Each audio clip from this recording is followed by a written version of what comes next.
প্রধান মুখ্য বিচারপতি আগরতলা হাইকোর্ট, ওনার কাছে আমরা কৃতজ্ঞ যে আমাদের ত্রিপুরার জনগণের সত্যিকারের যে আজকে মনের যে ক্ষোভ, দুঃখ, বেদনা ওনার এই গ্রহণ করার মধ্য দিয়ে তাই প্রতিভাত হয়েছে। এবং আমরা সেটা 18 তারিখ আমরা শুনানির জন্য অপেক্ষা করব।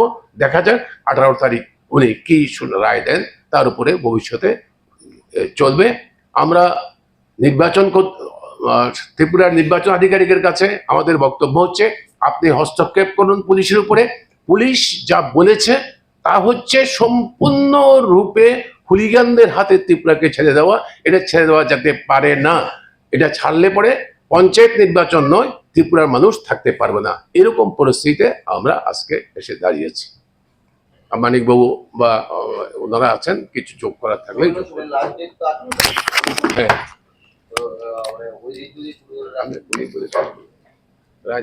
সরকারের তরফ থেকে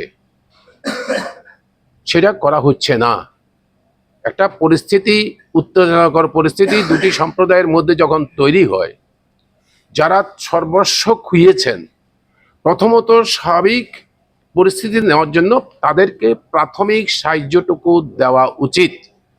প্রশাসনের তরফ থেকে সেই সাহায্যটুকু এখনো সবাইকে দেওয়া হয়নি।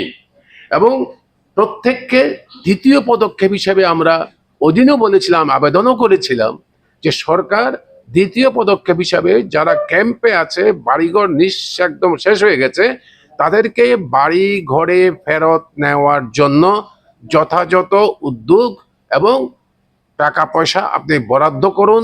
প্রশাসনের শুধু এসডিএম নয়, আরো উপরের স্তরের অফিসারকে বসান, যেন এই কাজগুলো বাড়িঘরে ফিরে নেওয়ার জন্য তদারক করতে পারেন। এবং যেই ছেলেটা মারা গেছে ওইখানে উপজাতি অংশের, সেই ছেলেটার পরিবারে ক্ষতিপূরণ হিসাবে ওই পরিবারে একটা চাকুরির ব্যবস্থা করুন। পুলিশের তরফ থেকে শুধু এইচডিপিও বা থানার ওসি এই ধরনের অস্বাভাবিক পরিস্থিতি নিয়ন্ত্রণ করতে পারেন না। ম্যাচুরিটির প্রশ্ন, পুলিশের নেতৃত্বের হেডকোয়ার্টার থেকে নেতৃত্বের কেউ কেউ গিয়ে ওখানে ক্যাম্প করা উচিত, যাতে মানুষের মধ্যে আস্থার পরিবেশ ফিরে আসে। এই আস্থার পরিবেশটা ফিরে আসার জন্য পুলিশ এবং প্রশাসন সমস্ত অংশের মানুষের সাথে সাথে, বিভিন্ন রাজনীতি নির্বিশেষে দল টল এসব প্রশ্ন নয়, কোন সম্প্রদায় কোন জাতি প্রশ্ন নয়, যাদের সহযোগিতা নিয়ে সবাই সঙ্গে আলাপ আলোচনা করে একটা শান্তিপূর্ণ পরিবেশ, মানুষ যেন আস্থা স্থাপন করতে পারে, সেই পরিবেশ তৈরি করা সরকারের দায়িত্ব। সরকার সেটা যথাযথ ব্যবস্থা করবেন, এটাই আমাদের বক্তব্য। এখনো সেটা সম্পূর্ণ করা হয়নি।